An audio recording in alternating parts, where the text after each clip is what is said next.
পোর্টালে আপলোডের জন্য কম করে 1 বছর সময় দিতে হবে, টাইমকে এক্সটেন্ড করতে হবে। এই 5 দিনে সম্ভব নয়।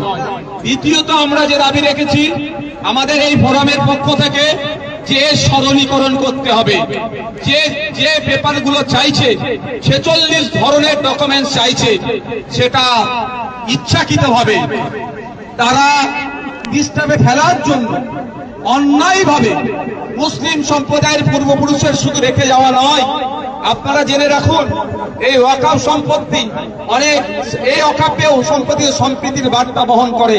অনেক আমার নন মুসলিম ভাইরাও কিন্তু মুসলিমদের স্বার্থে সম্পত্তি অফ করে গিয়েছে। তারা যে সম্পত্তিগুলো দিয়েছে বা মুসলিম সম্প্রদায় যে সম্পত্তি পূর্বপুরুষরা দিয়েছে সেটাকে দখলের অপচেষ্টা চলছে। আমরা এটা মেনে নিতে পারি না। কারণ রিলিজিয়াস এন্ডোমেন্ট অ্যাক্ট আছে, সেই রিলিজিয়াস এন্ডোমেন্ট অ্যাক্ট অনুযায়ী সব ধর্মের মানুষের ধর্মীয় সম্পত্তি রক্ষণাবেক্ষণের যে নির্দেশিকা আছে সেই রকম ভাবেই চলবে।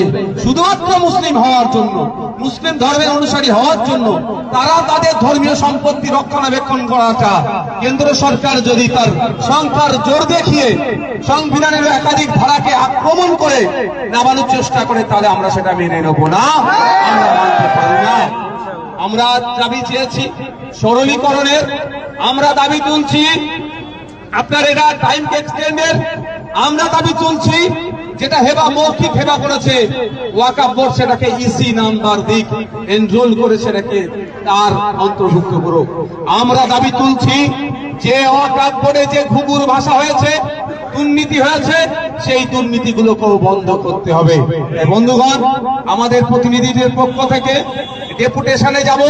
আমি সচরাচর কিন্তু কোনো ডেপুটেশনে যাই না, কিন্তু আমি আজকে যাব ডাটাগুলো কাজ করতে।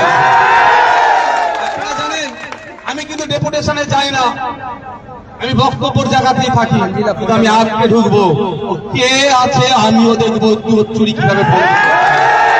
আজকে আমরা কনস্টিটিউশন প্রোটেকশন ফোরামের পক্ষ থেকে সারোয়ার ভাই আছেন, শাহিন ভাই আছেন, নুরুল সাহেব আছেন, বিশ্বজিৎ দা আছেন, আমাদের অল ইন্ডিয়া তৌহিদি জনতার পক্ষ থেকে যারা নেতৃত্ব আছে সবাই, আলমগীর সাহেব আছেন, অনেকে আছেন, মহিউদ্দিন বাবুরা আছেন, একটা প্রতিনিধি দল যাচ্ছে।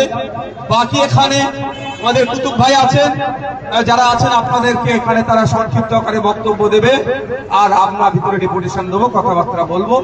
অনুরোধ করব কোনো চক্রান্তে পা দেওয়ার দরকার নাই। আজকে আমরা রাস্তায় এসেছি সংবিধানকে বাঁচাতে এসেছি, সংবিধান আঘাত দিচ্ছে সেটাকে বাঁচাতে এসেছি। সুতরাং মমতা ব্যানার্জি বিজেপির সুরে সুর মিলিয়ে বিজেপি যে চক্রান্ত করছে সেই চক্রান্তটাকে মুসলিম সম্প্রদায়ের উপরে চাপিয়ে দেওয়ার জন্য মমতা ব্যানার্জিও কোনো অংশে দায়ী নয়, কম দায়ী নয়। তাই আমরা এর জবাব আমরা এই রাজপথ থেকেই দেব। আমরা কোন রকম বিশৃঙ্খলা হব না, বিশৃঙ্খলিত হব না। আমাদের ডেপুটেশন পর্ব চলছে, যাব আমরা। আপনারা এখানে মনোযোগ সহকারে আমাদের যারা বক্তারা এসেছেন তাদের বক্তাদের বক্তব্য শুনবেন। আমরা ভিতরে ডেপুটেশন দেব।